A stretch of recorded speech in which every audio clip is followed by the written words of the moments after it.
খাগড়াছড়ির পানছড়িতে এবার প্রকৃতির আশীর্বাদ হয়ে এসেছে আমন ধান। বিস্তীর্ণ মাঠ জুড়ে এখন শুধুই সোনালী ধানের ঢেউ। দক্ষিণা হাওয়ায় দোল খাওয়া এই ধানের শীষ জানান দিচ্ছে এক বাম্পার ফলনের বার্তা।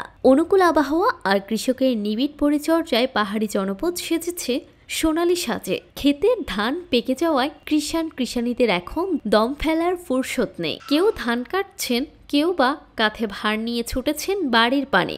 উঠানে চলছে ধান মাড়াই, আবার কেউ কুলো দিয়ে চিটা ছাড়ানোর ব্যস্ততায় মগ্ন, যা গ্রাম বাংলার হারিয়ে যেতে বসা এক চিরায়ত ঐতিহ্যের কথাই মনে করিয়ে দেয়। আমাদের ঝাড়ু দেওয়াটা আমাদের ঐতিহ্য হইতে আগে তো আমরা এটা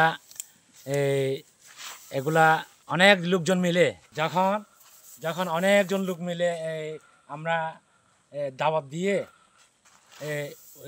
ওইরকম ঝাড়ু দিতাম, তখন তো ওই যেমন অনেক মাংস ওইরকম নিয়ে আমরা আয়োজন করে ওই ঝাড়ু দিতাম।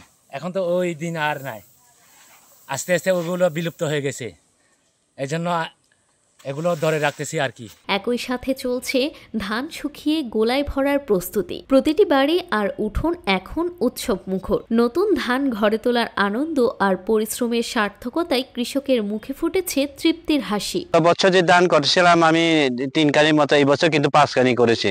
গত বছরের মধ্যে যে ধানটা পাইছি একটু সিজনটা তেমন এত সুবিধা না প্রায় পাইছি, তারপর ওই আমরা আড়ি বলে 80 আড়ি কানির প্রতি 80 আড়ি, এবারে কিন্তু 100 উপরে গেছে, 100-110 মানে 25 থেকে 30 মনের মতো।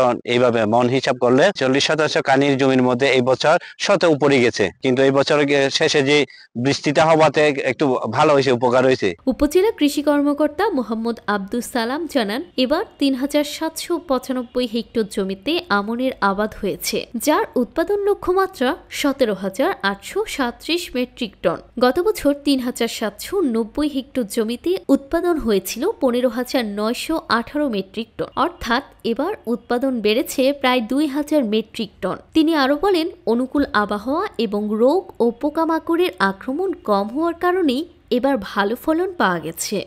সব মিলিয়ে পানছড়ির কৃষকের ঘরে ঘরে এখন শুধুই নবান্নর আনন্দ।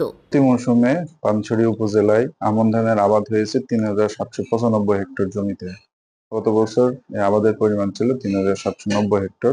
এই মৌসুমে ধানের পণ্য উৎপাদন হয়েছে 18,837 মেট্রিক টন, যা গত বছরের চেয়ে প্রায় 2000 মেট্রিক টন বেশি।